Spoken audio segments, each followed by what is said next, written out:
G'day viewers, this is stock number 6075, a little four-wheel drive Honda Acti key truck, and I'm really excited about this car because this is our first Honda Acti. Let me introduce myself. My name's Phil Lee from Edward Lee's and SunRIseCars. Hello, this is exciting. New product.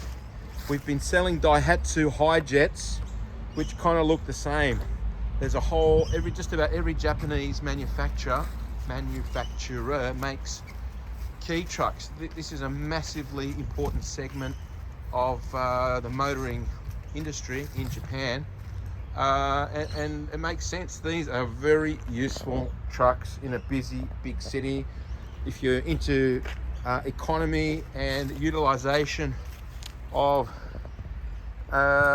things in an efficient manner, it's very Japanese really, and it's starting to make more and more sense on Australian farms and in Australian cities. This is easy to park. It's crazy cheap to run, 2 or 3 litres per 100 kilometres, and we've had a really successful run selling the Daihatsu Hi-Jets, which I love that product. So if you're asking why then do we have a Honda Acti, well, this is a little bit different. There's subtle differences. This is a constant four-wheel drive, so it's permanently pumping power to the rear wheels and the front wheels, and it's a mid-engined motor car, so this handles magnificently.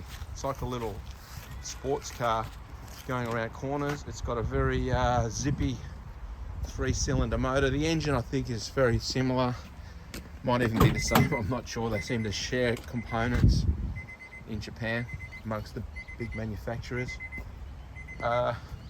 So it'll sit on highway speeds. It's got icy cold air conditioning and power steering. But what makes it different, this is not a jumbo cab. In the Hi-Jets, if you want to get a jumbo cab that's got extra room behind the driver's seat, you have to pay more for it. If you compare this little Honda Acti to the Hi-Jet, I think it's got slightly more leg room in it, and it's got the mid-mounted engine, so probably a little bit better handling dynamics, but it does not have low range or diff lock like some of the manual Hi-Jets.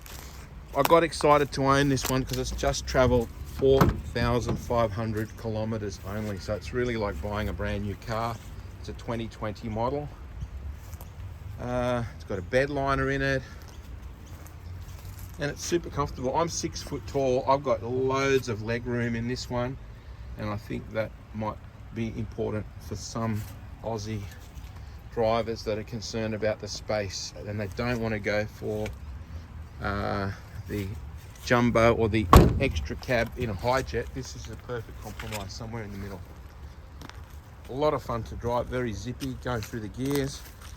It's long-legged, so you can sit it on the highway. Obviously it's revving a little bit higher than your Aussie V6 or your bigger cars, but it does the job, and it does it admirably. So essentially this is like buying a demo car, 4,500 kilometers. Hasn't got a mark or a scratch. It's had its first service, so the next service is due at 10,000 Ks, so the services are up to date. Not a mark, not a scratch. I guess that's what you'd expect for such a late model, low mileage car. This is fabulous, maybe for a farm. We've had people turn them into campers, an off-road adventure, a little delivery around town, a little delivery truck, put your parts, goods in the back. It's got a 350 kilo payload. Yeah, and terrific, phenomenal handling with a mid-mounted engine. So the engine is right in the center of this vehicle. So it's a fascinating, interesting layout, different handling dynamics. If you look at this cab, I think compared to the profile of a Hi-Jet, a little bit more leg room. That's it. I'm going to end the video. If you're watching from interstate, it costs very little to send a little truck like this anywhere around Australia. Call us for a quote. Interstate Transport. Our number is 02 9744 0539. Check the price on our website, edwardlees.com.au. Thanks for watching this video. Signing off, Phil Lee from Edward Lees and Sunrise Cars. See ya.